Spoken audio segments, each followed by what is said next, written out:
무엇이 나를 만들어가는가 라는 제목으로 말씀을 보도록 하겠습니다. 오늘 고린도후서 5장 18절에서 21절 이 말씀은 우리 크리스천으로서 가장 성숙한 단계가 어딘가를 보여주는 그런 말씀이라고 볼 수 있습니다. 지난주에 안성기 배우의 장례식이 있었습니다. 저는 안성기와 가수 김수철이 출연한 영화 고래사냥 1을 1984년도에 본 것 같습니다. 그때 아마 대구에 있는 비산동에 있는 오스카 극장에서 형님과 아주 재밌게 본 기억이 여전히 선합니다. 안성기 배우의 연결식에서 아들이 자기가 5살 때 아버지가 쓴 편지라고 하며 낭독을 하게 되었습니다. 아들은 아버지가 있었던 방을 정리하면서 그 편지를 발견했다고 하죠. 그때 아주 그 편지 중에서 감명 깊은 내용이 있었습니다. 내 아들 다빈아, 이 세상에서 참으로 바꿀 수 없이 필요한 것이란 바로 착한 사람이라는 것을 잊지 말아라. 어찌 보면 굉장히 성경적이라 할 수 있습니다. 물론 우리 스스로 착하게 된다고 되는 게 아닙니다만은 굉장히 성경적일 수 있다는 것이죠. 이 세상에서 바꿀 수 없이 필요한 착한 사람이 되어라는 말. 아들은 자신에게 써준 편지이지만 우리 모두에게 남기고 간 아버지의 메시지인 것 같아서 연결식에서 낭독했습니다. 바로 이 부분은 안성기 배우의 인격이 묻어난 내용인 게 아닌가 싶습니다. 이 말은 그 사람의 삶에 대한 태도가 아니겠습니까? 태도. 여러분, 삶에 대한 태도는 그 사람의 인생을 만들어가는데 아주 중요한 것 같습니다.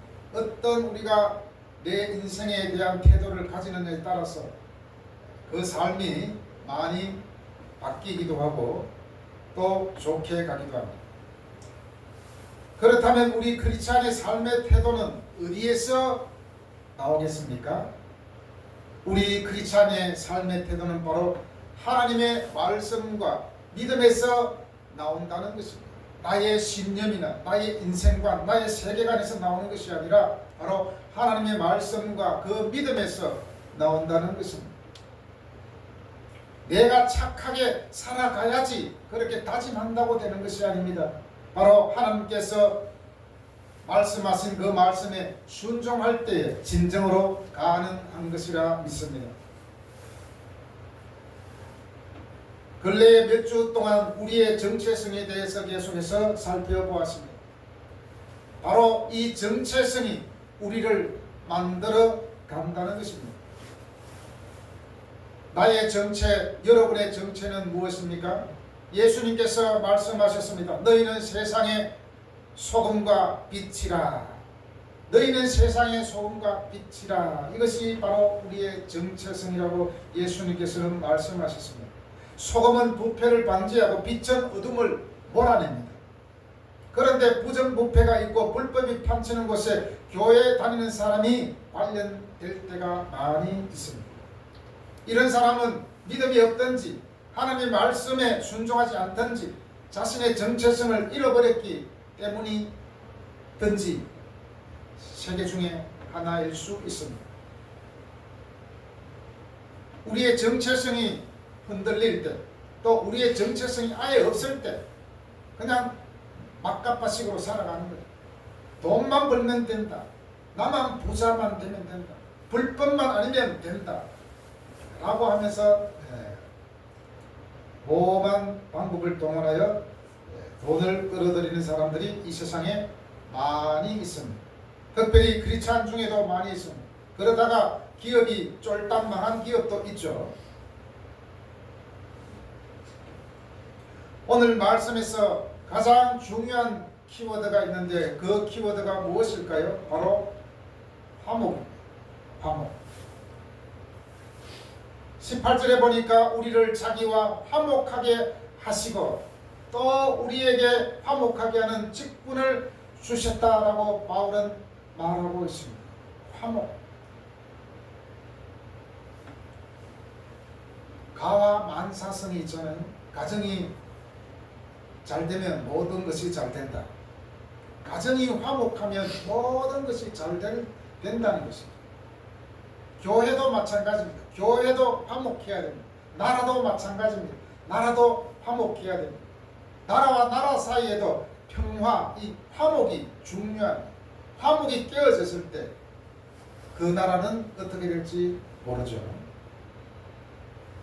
특별히 여러분 오늘 말씀 18절에서 특히 모든 것, 화목, 직분이라는 단어에 주목하시길 바랍니다. 먼저는 모든 것이라는 단어입니다. 이 모든 것이라는 것은 전부라는 숫자의 개념이 아닙니다. 바로 구원의 전 과정과 예수님을 통하여서 새 창조의 사람이 된 모든 과정을 말하는 것입니다. 이 모든 과정에서 바로 하나님께서 개입하시고 하나님께서 나왔다는 것입니다. 모든 구원의 전 과정은 하나님께서 함께 하셨다는 그러한 뜻입니다. 그래서 모든 것이 하나님께로부터 났다라고 하는 것이죠. 이 말은 앞에 17절을 보면 지난주에도 보았죠. 새로운 피조물, 새로운 피조물과도 관련되어 있습니다. 다시 말하면 우리가 새로운 피조물이 된 것은 하나님께서 하셨다는 거죠. 모든 우리가 새 사람이 될 수 있던 것은 하나님의 모든 것에서 났다라고 볼 수 있습니다. 우리가 구원을 받고 새로운 피조물이 된 것은 나의 어떤 행위가 개입된 것이 아니라 전적으로 하나님께서 하셨다는 것입니다. 예수님을 보내신 것도 하나님으로 또 하나님께서 주도적으로 하신 것이라고 볼 수 있습니다. 다시 말하면 하나님의 주권 아래 다 이루어졌다는 것입니다. 여기서 중요한 것이 있습니다. 우리가 하나님의 주도성을 깨닫는 것이 신앙의 출발점이라 할 수 있습니다. 왜 나는 이렇게 노력하고 내가 이렇게 했는데도 안 됩니까? 라고 반문할 수 있습니다. 그러나 우리의 모든 것은 하나님의 주도권 하에 이루어지는 것이 많습니다.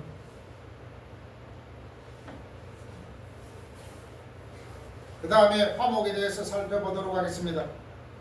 사실 이 화목이라는 원어에는 화해로 되어 있더라고요.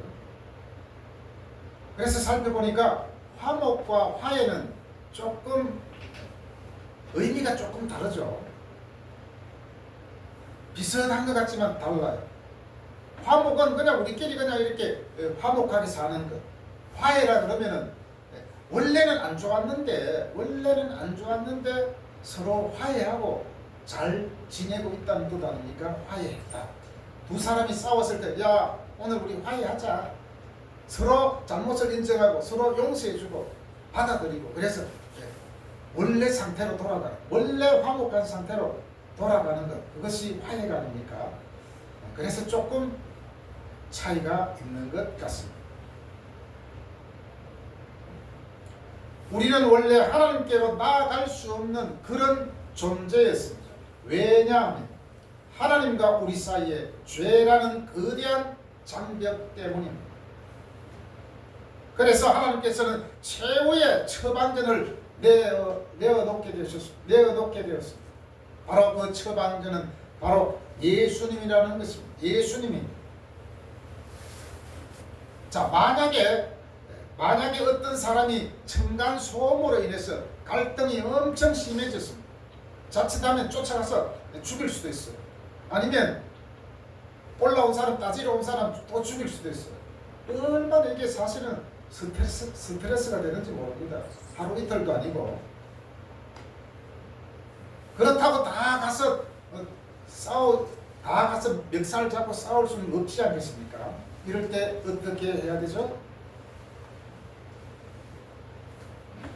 두 사람과 관리 사무실에서도 도저히 그 갈등을 해결할 수 없을 때 어디 가느냐?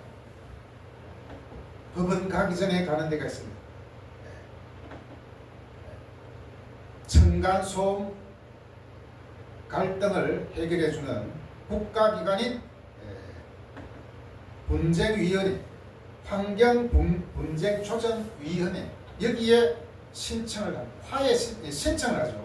화해 신청. 어떻게 하면 이 갈등을 해결할 수 있을까요? 그래서 분쟁조정위원회에서 서로가 원만하게 그 일을 해결하고 화해하도록 주선을 해줍니다. 바로 법원에 가기 전에. 그래도 안 되면 이제 법원에 막 고소를 하죠. 고소한다면 굉장히 시간이 많이 걸리고 돈도 많이 들잖아요. 그래서 환경분쟁조정위원회에 먼저 신청을 하는 것이 관례입니다. 이것처럼 사람들은 하나님과 원수가 되었고 도저히 하나님께 나아갈 수 없는 존재였습니다. 우리의 힘으로는 도저히 하나님과 화해할 수 없습니다. 우리 문제 때문에. 하나님께 문제가 있는 것이 아니라 우리에게 문제가 있기 때문에 우리 쪽에서 감히 하나님께 하나님 나 용서해 주세요 라고 말할 수 없었습니다. 이때 분쟁조정위원회가 개최되어야 되는데 바로 그때 하나님께서는 스스로 분쟁조정위원장이 되셔서 예수님을 우리에게 보내주셨습니다. 그래서 우리는 하나님과 나 사이에 화목하게 되었고 화해하게 되었습니다.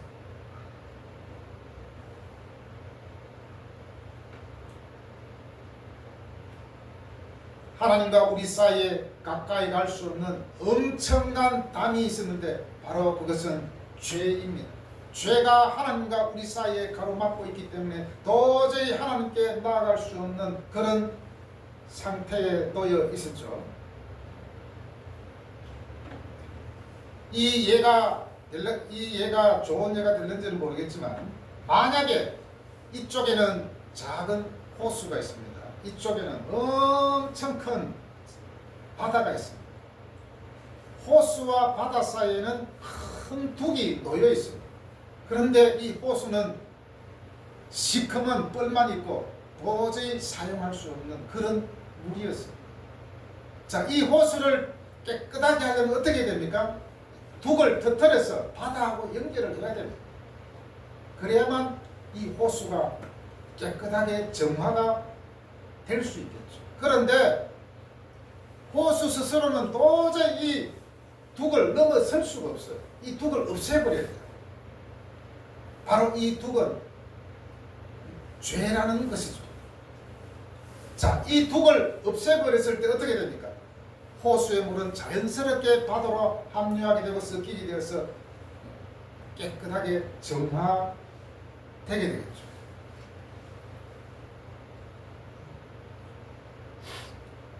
바로 이것처럼 엄청난 나와 하나님 사이에 엄청난 둑이 놓여 있었는데 그 둑은 죄인데 이 둑을 없애버려야 되는데 그것을 위해서 바로 하나님께서는 예수님을 이 땅에 보내주셨습니다.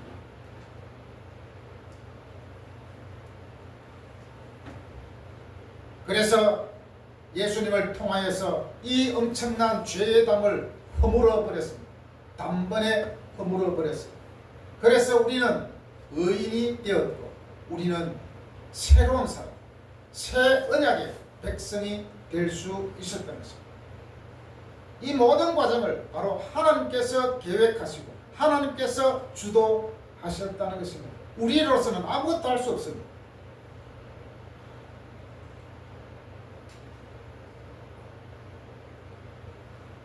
우리로서는 도저히 높은 담을 허물 수가 없기 때문에 예수님께서 이 땅에 오셔서 하나님의 주도권으로 말미암아 드디어 하나님과 우리는 화해하게 되었습니다. 화목한 상태가 되었다는 거죠. 화해의 방식은 바로 화해의 방식으로서 주체는 하나님이시며 그 방식은 그리스도 안에서 일어난 것입니다. 조건이 있습니다. 조건. 19절에 보면 내 죄를 계산하지 않으셨다. 우리의 죄를 계산하지 않으셨다. 조건은 한마디로 내 죄를 계산하지 않으셨다. 이 조건에 대해서는 좀 이따가 다시 살펴보도록 하겠습니다. 예수님을 통하여 하나님과 화목하게 된 우리에게 큰 미션을 주셨습니다. 직분을 주셨다는 것입니다. 바로 어떤 직분입니까? 화목하게 하는 직분을 주셨습니다. 화해하게 하는 직분. 그런데 여기서 직분은 무엇입니까? 교회에서 주로 직분이라고 한다면 집사, 권사, 장로, 목사가 있습니다. 우리는 먼저 직분이란 뜻이 무엇인지 분명하게 알아야 되겠죠. 이 직분이라는 단어는 뭐죠? 직급입니까? 어떤 세상에서 말하는 직급입니까?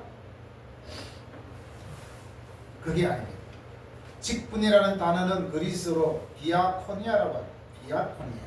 이것은 종들의 봉사입니다. 섬기다라는 뜻이 있습니다. 이 뜻은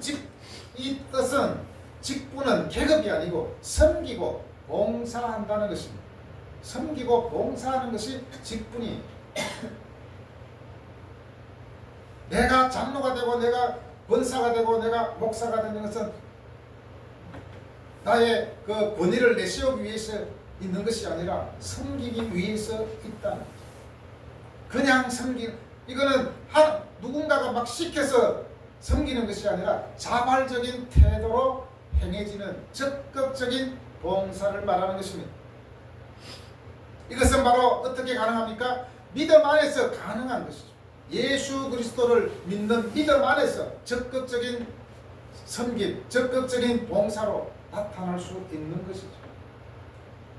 예수 그리스도가 내 안에 계시다는 것을 확신할 때 이런 섬김의 자리에서, 직분의 자리에서 섬기고 봉사할 수 있게 되는 것이죠. 디아코니아는 교회가 섬기는 왕이신 예수 그리스도를 본받는 섬김의 공동체임을 강조합니다. 교회는 바로 섬김의 공동체라는 사실을 우리는 기억해야 됩니다. 교회 안에 하나님이 주신 권위는 지배가 아니라 섬김을 위한 힘을 부여하기 위해 존재하는 것입니다. 그런데 이 직분은 누구에게 주었을까요? 모든 그리스도인에게 주셨다는 것입니다. 모든 그리스도인들에게 화목하게 하는 직분을 주셨다고 오늘 말씀하고 있습니다. 마가복음 10장 42절 45절에서 말씀합니다. 너희 중에 누구든지 크고자 하는 자는 너희를 섬기는 자가 되고 너희 중에 누구든지 어떤이 되고자 하는 자는 모든 사람의 종이 되어야 하리라. 인자가 온 것은 섬김을 받으려 함이 아니요 도리어 섬기려 하고 자기 목숨을 많은 사람의 대속물로 주려 함이니라. 바로 예수님 자신이 우리를 섬기기 위해 오셨다고 말씀하고 있습니다. 그런데 감히 우리가 섬김을 받으려고 하는 것은 완전히 예수님의 말씀에 배치되는 그러한 일이겠죠.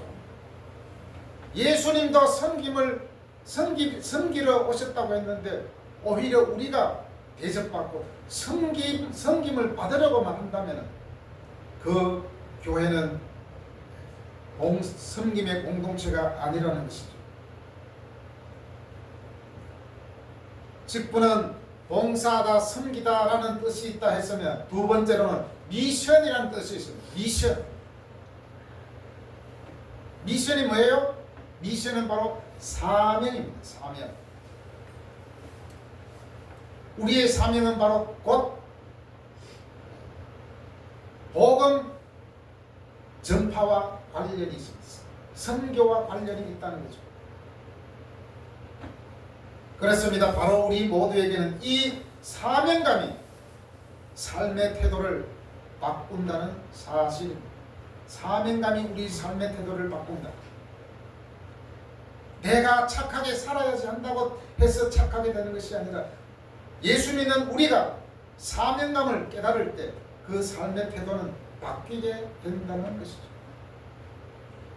사실 모든 신자는 은혜를 통해서 어떤 형태로든 섬김을 받고 있습니다. 그 섬김은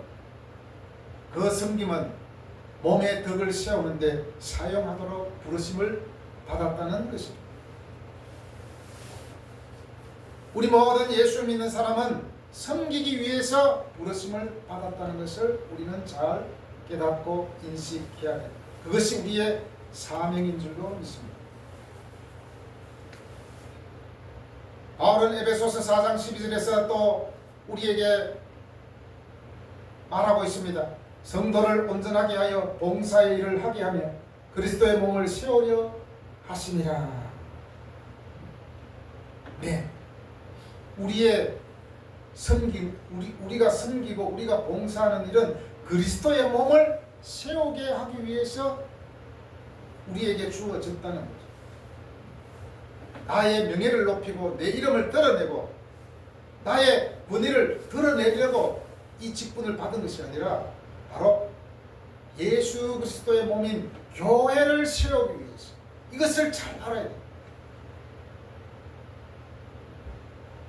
갑자기 교회에서 직분을 받으면 교만해지는 사람이 있잖아요.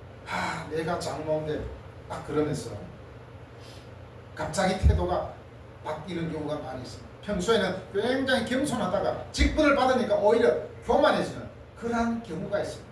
오히려 직분을 받으면 겸손해지는 게 섬김의 본이 아니겠습니까?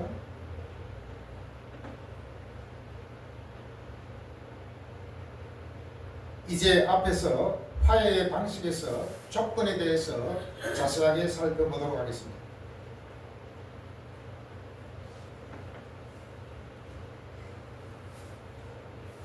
말씀 19절에 보면 그들의 죄를 그들에게 돌리지 아니하시고 라는 문장이 있죠.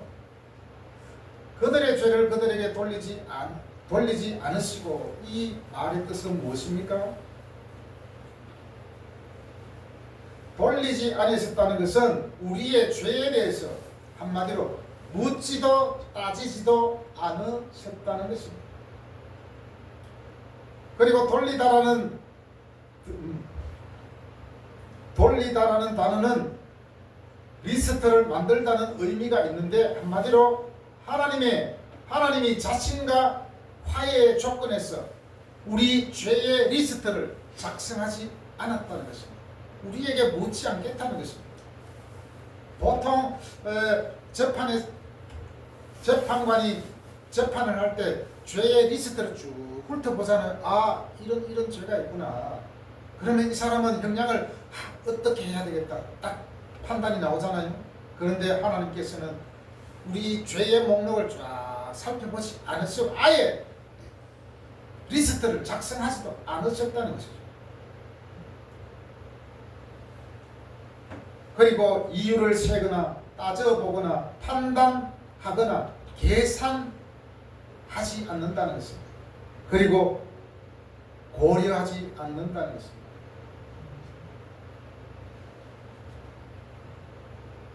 돌린다는 것은 리스트를 작성하고 따져보고 판단하고 계산하고 고려해보는 것인데, 돌리지 않으셨다고 했으니까 그렇게 하지 않는다는 것이죠.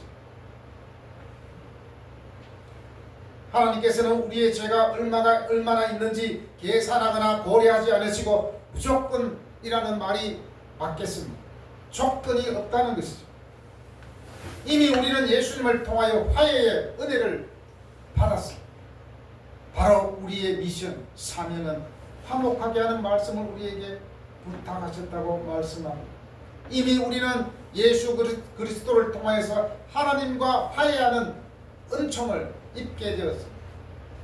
바로 그 우리에게 바울은 화목하게 하는 말씀을 우리에게 부탁하셨다라고 말하고 있습니다.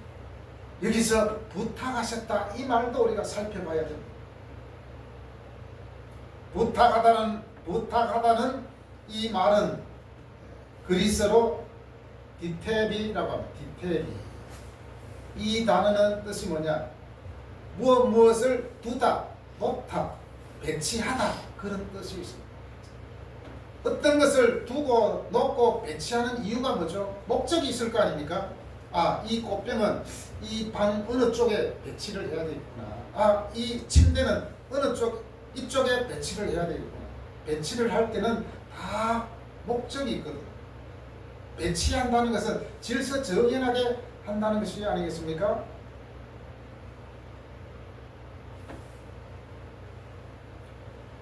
이 부탁하셨다라는 것은 두다 놓다 배치하다라는 뜻인데, 예수님께서 우리와 하나님의 화해를 위해서 십자가에 목숨을 내려놓다는 데 여기에도 이 단어가 쓰였습니다.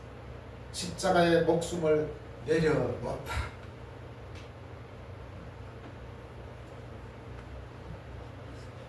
그리고 우리에게는 화해의 말씀을 우리에게 내려놓으셨다. 이렇게 사용되어지고 있습니다. 만약에 이 단어가 예수님에게 쓰여졌다면 예수님에게 이 단어가 쓰였다는 것은 바로 예수님의 희생을 강조하는 것입니다. 그리고 우리에게 사용될 때는 사명이 뒤따릅니다. 물론 사명에도 희생이 뒤따르지만 예수님에게 있어서는 희생이고 우리에게 있어서는 사명으로 쓰여집니다. 바로 하나님께서 예수 그리스도를 통해서 하나님과 화해된 우리에게 화해의 말씀을 우리 마음에 두셨습니다. 그 주신 말씀을 우리는 뭡니까? 세상에 전해야 됩니다. 우리가 그것을 전함으로 말미암아 또 다른 사람이 하나님과 적대시하던 또 다른 사람이 하나님과 화목하게 되고 화해가 일어나는 거죠. 바로 그 일을 우리에게 부탁하셨다는 것입니다. 바로 이것은 교회의 사명이고 우리의 사명입니다. 그래서 교회에 직분을 주신 거죠. 교회의 직분인 목사, 장로, 권사, 집사에게만 사실은 이 직분을 주신 것이 아니라는 것입니다. 예수 믿는 우리 모든 크리스찬에게 화해의 말씀을 주셨다는 것입니다. 하나님께서 예수님을 통하여 화해하신 것처럼 우리는 하나님을 알지 못하는 사람들에게 이 하나님의 화해의 말씀을 전하는 것이 우리의 사명입니다. 우리의 미션입니다.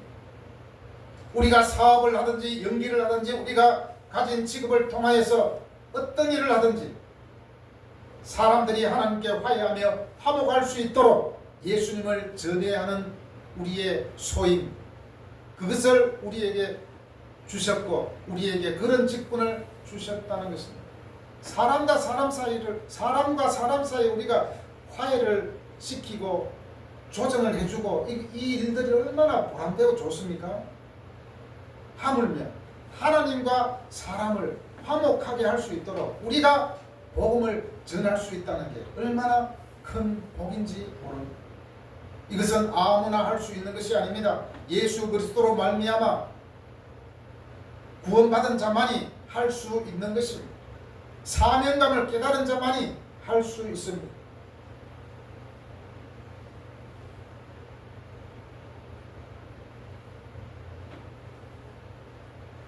예수님이 하나님과 우리 사이에 화해를 위해 자신의 목숨을 내려놓은 것처럼 우리는 세상에서 하나님과 화목하지 않은 사람들을 위해서 화해의 말씀을 우리에게 주시고 화해의 말씀을 전하는 사명을 주셨습니다. 바로 이 사명을 우리가 감당해야 할 줄로 믿습니다. 그래서 사도 바울은 말합니다. 20절에서 우리가 그리스도를 대신하여 사신이 되어 예수님을 대신하여 사도 바울은 사신이 되어 너희를 권면한다라고 말씀하고 있습니다. 바울에만 해당되는 것이 아닙니다. 우리 모두가 바로 하나님의 사신으로 부름을 받았다는 것입니다. 사신이 무엇입니까? 사신은 요즘 말로 하면 외교관이죠. 대사, 그리고 국가의 사적, 국가의 권위를 대변하는 사람이 외교관들이잖아요. 우리는 바로 사절단의 정체성을 가졌다는 것입니다. 사신이라는 것은 적대적인 세상 앞에 일반 시민이 아닌 복음의 신성한 외교관이라는 것입니다. 바로 이 전체를 위해서 21절에서 뭐라고 말씀합니까? 하나님이 죄를 알지도 못하신 이를 우리를 대신하여 죄로 삼으신 것은 우리로 하여금 그 안에서 하나님의 의가 되게 하려 하심이라. 죄를 알지도 못하신 이라는 것은 예수님이 완전한 무죄함을 말씀드리는 것입니다. 죄와 아무 관계가 없으신 분이라는 것입니다. 바로 그분이 희생 제물로서 화목의 제물로 우리에게 하나님께서 주셨다는 것입니다. 예수님을 우리에게 주신 이유는 하나님의 의가 되게 하려 하십니다. 우리는 죄라는 큰 담으로 말미암아 하나님께 가까이 갈 수 없는 그런 죄인이지만 그 담이 예수님을 통해서 허물어지고 우리는 의인이라 칭함을 받았습니다. 우리는 지옥에 갈 수밖에 없는 그런 사람이지만 예수님을 통해서 우리는 의인이 되었습니다. 한마디로 신분의 변화가 일어났다는 것입니다. 바로 새 사람이 되었다는 것입니다. 이제는 더 이상 하나님께 정죄받지 않고 하나님 앞에 설 수 있는 자가 되었습니다.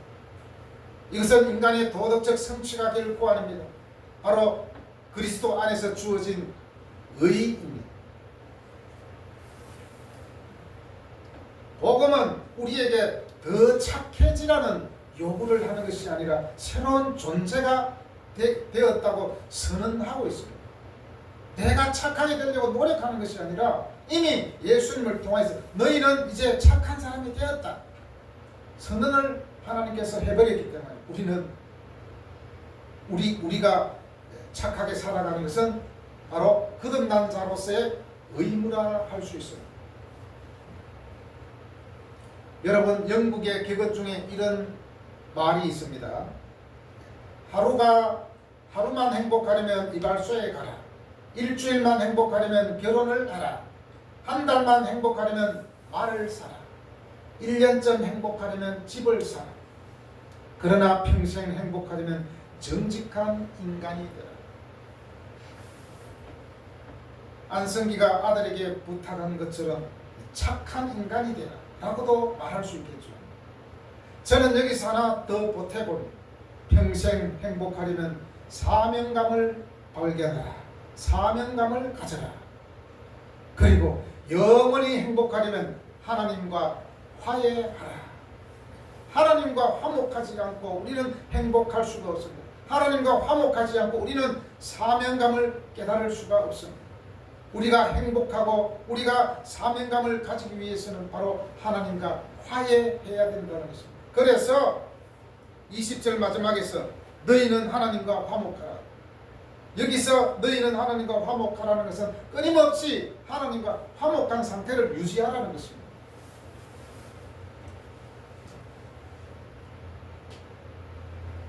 여러분, 우리의 정체성은 무엇입니까? 또 우리에게 주신 직분은 어떤 직분입니까? 또 무엇을 우리에게 부탁하셨습니까? 우리의 정체성을 깨닫고 우리의 사명감을 깨닫고 또 우리에게 주신 그 미션은 무엇인지 그것을 안다면 어떻게 됩니까? 앞에도 말씀드린 것처럼 삶의 태도가 바뀌게 된다는 것입니다. 삶의 태도는 바로 예수를 믿는 믿음이 바꿀 수 있습니다. 그리고 예수를 믿는 믿음 플러스 사명감이 더할 때에 삶의 태도는 바뀌게 됩니다. 사랑하는 여러분, 우리의 사명을 다시 한 번 더 마음에 새김으로 평생을 하나님이 주신 행복함을 누리며 살아가는 여러분이 되시기를 예수님의 이름으로 축복합니다. 아멘. 기도하겠습니다. 하나님 아버지 감사합니다.